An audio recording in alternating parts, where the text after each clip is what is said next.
বলবে আমরা শুনে নেই। যে ব্যক্তি প্রতিদিন অজুর সাথে সূরা ইখলাস 200 বার পাঠ করবে, আল্লাহ সুবহানাহু ওয়া তাআলা তাকে 9টি প্রতিদান দান করবেন।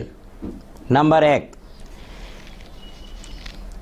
গজবের 300 দরজা বন্ধ করে দিবেন।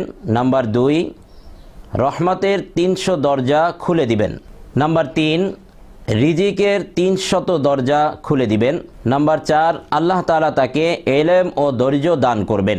নাম্বার 5, 66 বার কোরআন খতম করার সওয়াব তার আমলনামায় দান করবেন। সুবহানাল্লাহি ওয়া বিহামদি। আল্লাহ রাসূল সাল্লাল্লাহু আলাইহি ওয়াসাল্লাম বলেছেন, সূরা ইখলাস কোরআন শরীফের 1/3 অন্য এক হাদিসে রয়েছে যে রাসূল সাল্লাল্লাহু আলাইহি ওয়াসাল্লাম বলেছেন যে 3 বার সূরা ইখলাস পাঠ করলে 1 খতম কোরআন মাজিদ তেলাওয়াতের সওয়াব পাওয়া যায়।